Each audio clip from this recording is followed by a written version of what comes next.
안녕하세요. 저는 최숙 자매입니다.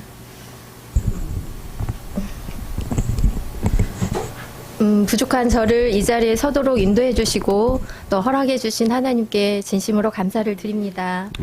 또 이 자리를 빌어서 저희 남편과 저를 세계로 교회 가족으로 기꺼이 사랑으로 따뜻하게 맞아주신 목사님 부부와 그리고 가족들, 교회 성도님들께도 진심으로 감사를 드립니다. 저희 부부가 어느 날 갑자기 김제 세계로 교회에 나타났다고 생각하셨을 수도 있겠지만 저희는 하나님의 계획 속에서 이 자리로 인도되었고 또 오늘 제가 이 자리에 서 있게 된 것은 오직 하나님의 은혜인 것을 나누기를 원합니다. 저는 가난했지만 우더른을 공경하고 서로를 소중하게 여기는 가족의 막내로 태어나서 가족들의 돌봄과 사랑 속에서 자라고 성장하게 되었어요. 초등학교 3학년 때 저를 주로 돌아봐 주셨던 할머니가 돌아가시는 것을 보면서 사람이 언젠가 한 번은 죽는구나라는 것을 알게 되었어요. 제 부모도 저도 언젠가 죽겠구나 하는 생각을 했지만 죽은 후에 어떻게 되는지 알지 못해서 늘 죽음을 생각하면 두렵고 또 슬프기만 했던 것 같아요. 자라면서 봄, 여름, 가을이 바뀌는 것을 보았어요. 마치 죽어 있는 것 같던 나무에서 봄이 되면 새순이 돋고 꽃이 피는 것을 보면서 뭔가 자연을 움직이는 큰 손이 있나 보다라는 생각을 했지만 그게 누구의 손인지는 알지는 못했어요. 제가 중학교 1학년 때 동네 친구가 교회를 가자고 3달 동안이나 졸랐는데 저는 3달 동안 거절을 했어요. 하지만 결국 제가 작은 개척교회에 발을 내디딘 것을 출발로 해서 하나님을 향한 삶의 출발점이 되었던 것 같아요. 그 친구는 저를 교회에 데려다 놓고는 얼마 되지 않아서 더 이상 교회에 나오지 않았어요. 믿음이 없던 저도 교회를 다니다 안 다니다를 반복했어요. 그러던 중에 고1 때 지금 라유한 목사님께서 제가 다니고 있던 교회에 전도사님으로 오셨어요. 목사님 부부는 저의 삶에 새로운 영향을 주셨어요. 하나님을 믿는 사람은 학생으로서 공부도 잘해야 된다고 하시면서 성적표를 가져오라고 하셨어요. 제 부모님은 제가 어떻게 학교 생활을 하는지 제가 성적표를 갖다 드려도 제대로 못 보실 때도 많았는데 부담은 됐지만 그런 목사님의 부부에 관심이 싫지만은 않았어요. 교회의 머리 대신 그리스도에 관해서 에베소서 말씀으로 자세히 가르쳐 주시곤 하셨어요. 교회는 건물이 아니라 믿는 그리스도인들 한 사람 한 사람이라는 신선한 사실도 알려주셨어요. 그리고 에베소서를 써오라고 하셔서 아주 열심히 정갈하고 예쁜 글씨로 써갔지만 솔직히 말씀의 의미는 잘 몰랐던 것 같아요. 매주 주일 아침에 학생부 예배가 있기 전에 구원의 출발, 구원의 성장 이런 내용의 소그룹 성경 공부를 해주셨어요. 그때 구원에 대해서 관심이 자랐던 것 같아요. 방학 때가 되면은 거의 매일 목사님 집에 가서 살다시피 하면서 사모님께 피아노를 배우고 넓은 마당에서 숨바꼭질도 하고 큰 달팽이를 그려놓고 놀이도 했는데 지금 생각해도 너무 행복했던 시간이에요. 두 분은 가난했지만 한 번도 저를 그냥 돌려보내지 않으시고 항상 점심을 차려주셨어요. 저는 그때만 해도 멸치를 전혀 먹지 못했었거든요. 근데 사모님은 김치볶음밥에 멸치를 잔뜩 넣어주셨어요. 저는 그래서 접시 한쪽에 멸치만 골라서 남겼는데 승자 사모님은 제가 그 멸치를 다 먹어야 식사 시간이 끝난다고 하셔서 저는 그 멸치를 꾸역꾸역 다 먹어야 했고 그날 이후로는 저는 멸치를 아주 잘 먹게 되었어요. 두 분과 함께 하면서 저는 생각했어요. 제 인생의 가장 중요한 시기에 두 분을 만나지 않았다면 나는 어떤 사람이 되었을까? 내 부모님 아래에서만 자랐다면 생각해 볼 수 없었던 기쁨, 행복, 따뜻한 사랑이 있었고 하나님을 사랑하는 두 분을 닮아가고 싶다고 생각했어요. 근데 그러던 어느 날 목사님 부부께서 교회를 떠나 다른 곳으로 가시게 됐어요. 저는 상심하고 방황하게 됐어요. 고3 때는 학교를 마치고 돌아오는 길에 교회 예배당에 들러 기도하곤 했어요. 친구들에게 예수님에 대해 한마디도 하지 못한 저를 용서해 주시라고 기도했고 그리고 제발 부디 예수님을 전하는 나팔수가 되게 해달라고 했어요. 하나님은 정말 너무 크신데 저는 하나님을 너무 모르고 있으니 하나님을 계신 그대로 잘 알게 해달라고 대신 사람들의 생각이 섞이지 않은 순수한 하나님의 말씀 그대로를 가르쳐 주시라고 여러 날들을 많은 시간을 기도하게 되었어요. 고3을 마치고는 삼성그룹에 합격하게 되었는데 저는 기쁘지 않았어요. 오히려 세상에 나가 살아야 하는 것이 두렵고 무섭기까지 했어요. 사회 초년생 시절에 저는 본래 밝고 잘 웃는 성격에 직장 상사와 선배들로부터 많은 관심과 사랑을 받았어요. 죄송합니다.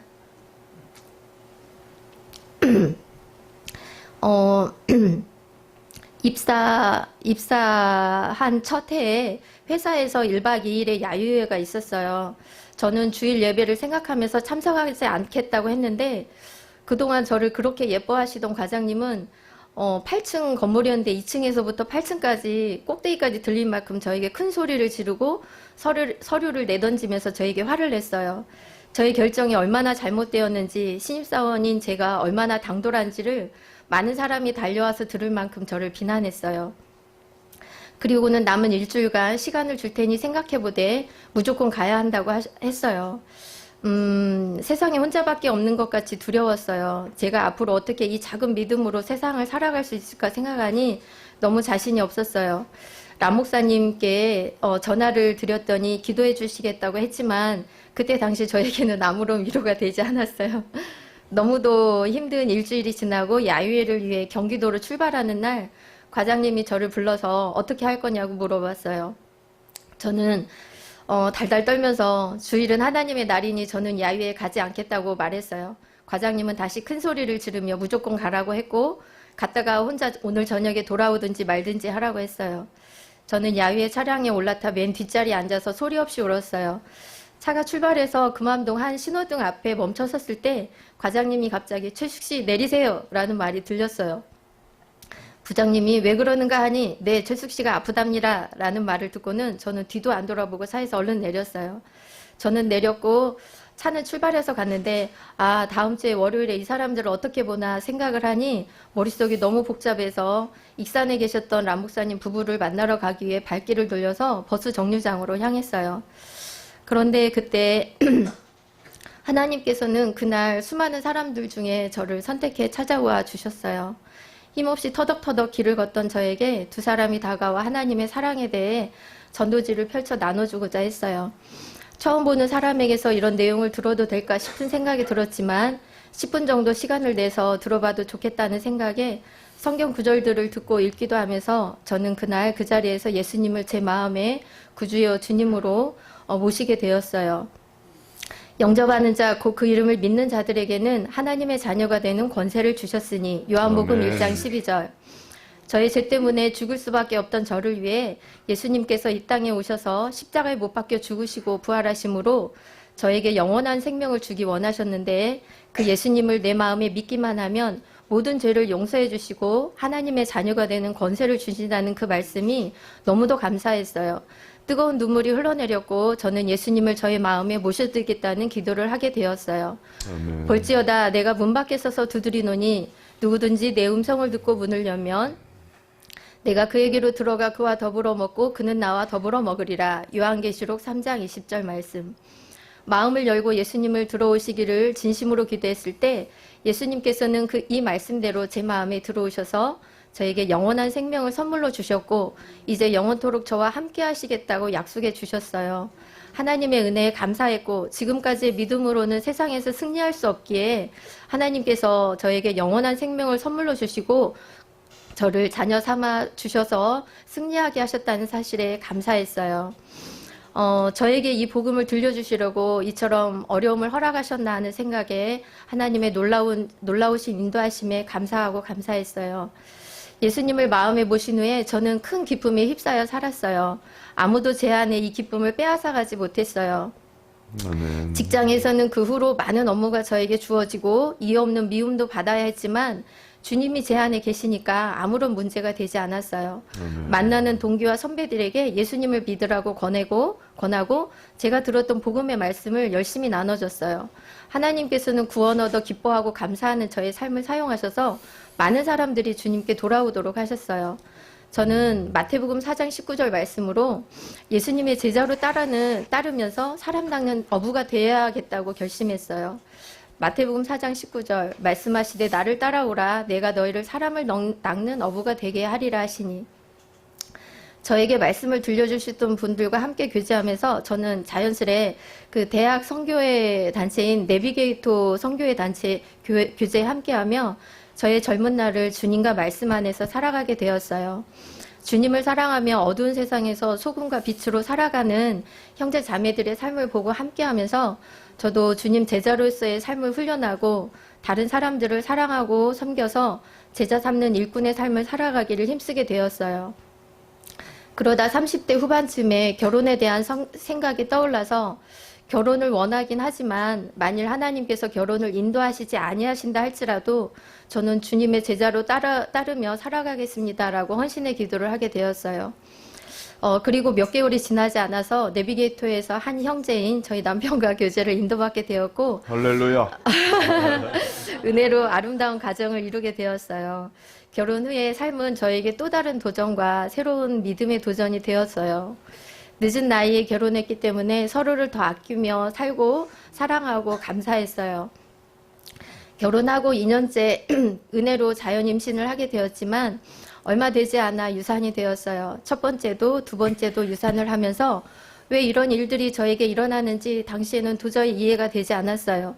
더 늦기 전에 건강한 아이를 가져야겠다는 마음에 시험관 시술을 1번, 2번, 그리고 3번까지 하게 되었어요. 몸도 마음도 말할 수 없이 힘들고 나는 아무것도 할 수 없는 사람이라는 생각까지 들었어요. 그런데 문득 하나님을 의지하지 않고 있는 저 자신을 발견했어요. 너는 마음을 다하여 여호와를 신뢰하고 내 명철을 의지하지 말라고 하셨는데 생명은 하나님이 주셔야 하는 것인데 제가 마치 무엇을 하고 안 하고 때문에 이런 결과가 온 것이냐 잘못된 생각 속에 빠져있는 저 자신을 발견하게 됐어요. 그리고 남편이 겪는 어려움도 저 때문인 것 같아 너무 슬프고 행복하지 않았어요. 하나님을 원망하는 마음들이 제 안에서 툭툭 튀어올라서 괴로웠어요. 하나님을 위해 저의 젊은 날을 다 들여 살았는데 결과가 이건가요? 다른 이들은 너무도 쉽고 당연하게 누릴 수 있는 기쁨, 행복을 저희는 왜 누릴 수 없나요? 저도 모르게 하나님을 원망하고 있었어요. 마치 하나님을 어떤 분이신지 모르는 사람처럼 하나님을 향해 쓴뿌리를 품고 감사하지 못하고 슬퍼하며 원망하고 있었어요. 하나님께 등을 돌리고 성질내면서 울고 있는 저를 향해 하나님께서 말씀해 주셨어요. 숙이 너를 향한 나의 생각은 내가 안다. 재앙이 아니라 평안이요 너의 장래에 소망을 주려 하는 생각이다. 아멘. 예레미야 29장 11절 말씀. 숙이야 나는 너를 위해 나의 모든 것을 다 주었어. 나의 생명도 나의 사랑도. 하나님 앞에 제가 얼마나 죄인인지 울며 자백하면서 하나님 사랑한다고 다시 고백하게 되었어요. 아멘. 어느 날 문득 라 목사님이 너무 보고 싶다는 생각이 들어서 네이버에서 김제 세계로교회를 검색해보고 저녁 5시쯤 남편과 무작정 출발해서 교회를 찾아와서 목사님을 만나게 되었어요. 제가 20살 이후로 거의 26년, 27년 동안 찾아보지 않았고 연락도 하지 않았던 분들을 제 발로 찾아와 만나보게 되었어요. 저는 너무도 여전히 변하지 않는 두 분 모습에 정말 깜짝 놀랐어요. 너무 여전히 기뻐하고 여전히 행복하고 여전히 사랑이 가득한 모습으로 저를 얼마나 반갑게 맞아주셨는지 잃어버린 딸을 다시 찾았다고 한참을 끌어안고 놀라워하셨어요. 목사님을 찾아뵌 이후로 하나님께서 제 삶을 새로운 방향으로 인도하실 수도 있겠다는 생각이 들었어요. 남편은 두 분을 만나고 처음 만나 뵀는데 집으로 돌아와서는 자신이 만난 사람들 중에 가장 행복하게 살아가시는 분들 같다고 말했어요. 이후로 자주 간혹 찾아뵐 때마다 진실하고 따뜻한 사랑을 나눠주시고 여전히 하나님의 말씀을 사랑하시며 말씀대로 살아가는 두 분을 보면서 함께하고 싶다는 생각이 자라갔어요. 하지만 저는 30년 동안 삶을 같이 하고 저의 모든 것이 담겨있는 내비게이터를 등지고 교회로 향한다는 것이 맞는 걸까? 하는 생각으로 혼란스럽기도 했어요. 이런 생각이 저의 개인적인 욕심이나 잘못된 생각에서 온 것이라면 오히려 걷어주시기를 기도하기도 했어요. 하나님의 뜻이어야 한다. 내 마음대로 내가 원하는 대로 선택하면 안 된다는 생각으로 목사님 부부를 때로는 만나면서도 마음의 거리를 유지하며 적당한 관계로 있기도 했어요. 그러던 중에 어느 날 남편이 먼저 교회에 나가겠다고 하면서 갑자기 교회에 함께하기 시작했어요. 속으로 놀랬지만 저는 남편이 몇 번 교회에 나가고는 말겠지 하면서 두고 봤어요. 내비게이터 교재 특성상 많은 시간, 많은 삶을 같이 하느라 계속해서 교제에 함께하는 것은 불가능하다고 생각했는데 남편은 계속해서 성실히 꾸준히 교회 예배에 함께했어요. 찬양이 좋았고 직접 가서 말씀 듣는 것이 좋았고 예배 드리는 것이 너무 행복하다며 오히려 저도 함께 교회에 나가자고 했어요. 이것은 도대체 무슨 상황인지 목사님 부부를 남편보다 몇십 년은 제가 먼저 알고 교회를 나갔어도 제가 먼저 나갔어야 되는데 하나님께서는 목사님 부부를 통해 한 가정의 머리는 남편이며 가정의 질서가 바로 서야 한다는 것을 일깨워 주셨어요. 그리고 저는 하나님께서 세우신 질서를 따라서 저의 그리고 행복을 위해서 세계로 교회에 함께해야 할 것을 어느 날 드디어 결심하고 이것을 위해서 기도하게 되었어요. 20살부터 지금까지 함께해온 내비게이터를 정리한다는 것이 무엇을 의미하는지 알기에 마음이 너무 쉽지 않았어요. 내려놓아야 할 것들이 너무 많았고 정리해야 할 그런 사람들과의 관계에 대한 또 제가 겪어야 할 변화들에 대한 두려움, 고통이 너무 컸기 때문에 쉽지 않았지만 하나님께 저의 삶을 맡기며 교회 가족들과 함께할 것을 결정하고 4월 중순부터 한마음으로 교제해야겠다는 마음으로 교제에 함께하게 되었어요. 교회. 돌아서 나온 것들에 대해 힘들어하느라 그때는 미처 깨닫지 못했던 것 같아요. 교회 가족들이 저를 그리고 저희 남편을 얼마나 따뜻한 사랑으로 맞아주셨고 기도해주시고 기뻐해주고 계시는지 말씀 속에 나타나 계신 하나님을 알아가며 말씀에 순종하는 삶을 살아가는 것이 이제는 저의 노력이 아니라 오직 하나님의 은혜로 되어진다는 사실을 다시 새롭게 알아가고 있는 것 같아요. 말씀 때문에 말씀으로 더 체험을 받고자 해서 세계로 교회의 가족들과 함께하게 되었는데 말씀으로 사랑으로 채워주신 하나님께 감사를 드립니다. 하나님만 의지하고 의뢰하면서 수기가 아니라 이제는 하나님께서 일하고 영광 받으시도록 새로운 믿음과 새로운 헌신을 배워나가고자 해요. 하나님께만 초점을 맞추며 살고 하나님으로 인해서 기뻐하고 감사하면서 다른 이들에게 선한 영향력을 끼치는 성숙한 자로 살아갈 수 있도록 기도 부탁드립니다.